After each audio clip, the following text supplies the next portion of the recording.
Hello and welcome. My name is Mapleless, they, she, he, and this is Literally Graphic. And today we're talking about The Third Population by Aurélien Ducoudray and Jeff Pourquié, originally published in French in 2018. This English translation was published by Penn State University in 2020 as part of the graphic medicine series with translation done by Jeremy Molell. And I picked up this book as part of my anti-ableism TBR, link in the cards, and check out the playlist if you are interested in looking at more comics that talk about this oft overlooked part of human existence. Content notes are fairly predictable based on the subject matter. There is one depiction of a violent incident. It takes up 3 pages, but at least for me, it was fairly general audience level of violence. Although, like most European comics I come across, this book is not actually rated. Getting to the subject matter first, we will circle back to the creative team later. Keywords that came to mind were community, psychiatric, color, conversation, and expression. The synopsis is, quote, founded in 1956, the French psychiatric clinic La Chesnaie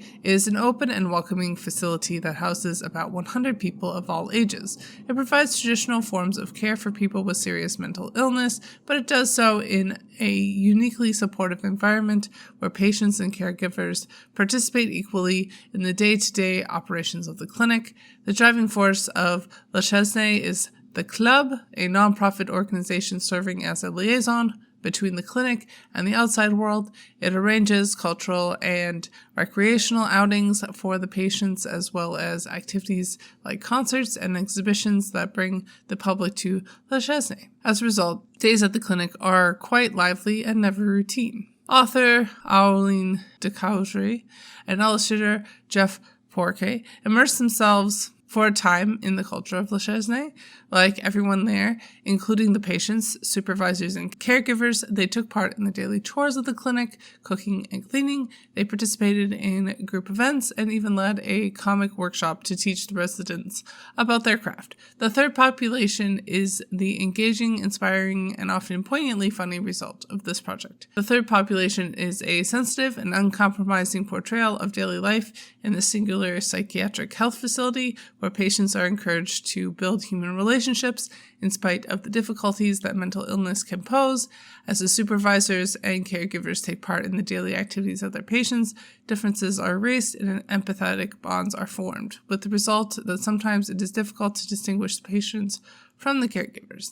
End quote. But who are Aurélien Ducoudray and Jeff Pourquié, besides people whose names I am probably not pronouncing very well? Well, clicking over to europecomics.com, Belgium scriptwriter Aurélien Ducoudray is described as, quote, having graduated from high school with a diploma in economics. He worked as a journalist before finally starting his career as a scriptwriter, crisscrossing the globe, and with his notepad and pen, Ducoudray has produced reports for various media, both photographic and for television. His start in the comics field dates back to 2010. Since then, he has seen his work published by Futuropolis, as well as The Grocery, with publisher Ankama, and Bitter Russia, with publisher Grand Angle. End quote. And then sliding over to Lambic.net, French-born Jeff Pourquié, artist, is described as, quote, active in several artistic fields like sculpting, painting, and jazz music. He started creating comics for the magazine in 1990. Since 1998, Pourquié has combined his direct colors technique with graphic data processing and traditional graphism. End quote. Looking at the writing, I would say I was a bit leery about picking up this book, as I generally am with outsiders looking in sort of comics, and while I'm not the definitive judge on these things, and I don't have the benefit of other people's discourse to bounce off of, I did feel like this was a fairly good example of that sort of thing being done pretty well. As usual, creators making themselves a more obvious character, not the center of attention, but clearly defined and not a nebulous, unbiased perspective. Quote, unbiased perspective, which in my own bias does seem like the better way to go about things. There was some discussion of how the creative team was planning on obscuring the identities of the subjects that they wrote about, although I missed if any definitive choice was made. I'm assuming names were changed at the very least. The slice of life approach also felt like an interesting choice. Obviously, it's literally impossible to fully encompass all the sorts of things that happen in a community/facility like Le Chesnaie,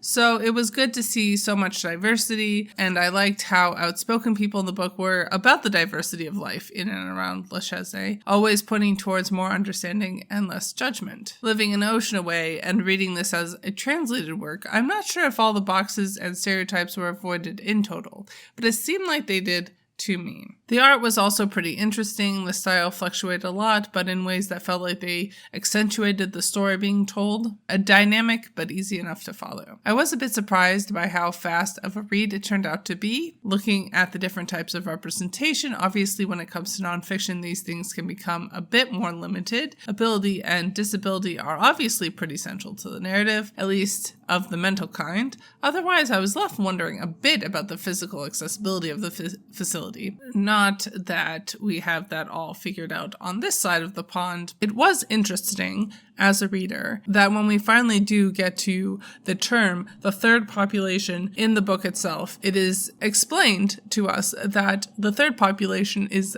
actually the outsiders of Le Chesnaie, with the patients being the first population and the staff being the second population, which kind of flips some ideas that one might have going into a comic on their head. Gender felt fairly diverse, even if an actual discussion of that, sexuality, and class were not touched on. Race seemed a little lacking, and I wasn't sure if the choice to depict the one violent person as a brown bull was playing with any sort of stereotypes I'm not familiar with. To conclude, certainly not a must-read, but pretty interesting. Maybe I'm being a bit too cynical, but I feel like many idyllic communities like these has turned out to have some pretty dark shadows. So can't shake that feeling entirely, but there's still obviously a real need to treat people better. Bye y'all, keep reading and organized to end capitalist oppression. And as always, Literally Graphic is created on land that should be given back to the traditional landholders, which in this case is, to my knowledge, the Mississaugas of the Credit First Nation, Anishinaabe people, the Haudenosaunee Confederacy, and the Huron-Wendat Nation.